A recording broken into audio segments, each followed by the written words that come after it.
Hebron church trust తో YS కుటుంబానికి సంబంధం ఉన్నట్లు వచ్చిన ఆరోపణలను ట్రస్ట్ సభ్యులు ఖండించారు.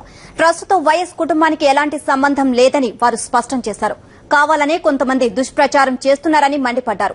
2004 మార్చి 23న హెబ్రోన్ సొసైటీ రద్దయిందని, మరుసటి రోజు 24న హెబ్రోన్ ట్రస్ట్ ఏర్పాటు చేశారని ట్రస్టీలు చెప్పారు. 2004 మార్చి 25వ తేదీన సొసైటీ ఆస్తులన్నీ ట్రస్టుకు బదిలీ అయ్యాయని తెలిపారు. ఈ బదిలీని హైకోర్టు కూడా ఆమోదించిందని అన్నారు. ఈ ట్రస్టుకు వైఎస్ రాజశేఖర రెడ్డి గారికి కానీ ఆయన కుటుంబ సభ్యులకు కానీ ఎలాంటి సంబంధము లేదు. వారిలో ఎవరు కూడా ఈ ట్రస్ట్ నందు సభ్యులు కారు.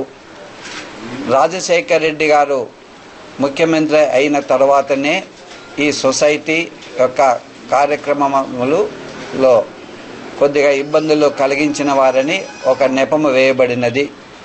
ఈ సొసైటీ మార్చి 2300 సంవత్సరం నందు రద్దు చేయబడినది.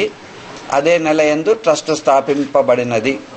కొంతమంది అలిగేషన్స్ హఠాత్తుగా ఓవర్ నైట్గా ఏదో చేశారు ట్రస్ట్ అనేది అభియోగాలు మోపుతున్నారు.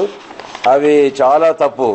కాబట్టి సప్లిమెంటరీ ట్రస్ట్ డీడ్కు ట్రస్ట్ రిజిస్ట్రేషన్ అయిన దానికి దాదాపుగా 3 సంవత్సరాలు పైనే వ్యవధి ఉంది. అది 3 సంవత్సరాలు ట్రస్ట్ పొరపాటు తెలియడం లేదా వారికి. తర్వాత సప్లిమెంటరీ డీడ్ చేసినప్పుడు కూడా ఆ పీటర్ ఫ్రాన్సిస్ అనేటటువంటి వ్యక్తి ఇక్కడ తన విట్నెస్ సంతకం కూడా చేశాడు. బహు స్పష్టంగా ఉన్నది. ఇక్కడ అడ్రస్తో కూడా పూర్తిగా ఆ పీటర్ ఫ్రాన్సిస్ ఇప్పుడు విట్నెస్ సైన్ చేశాడు.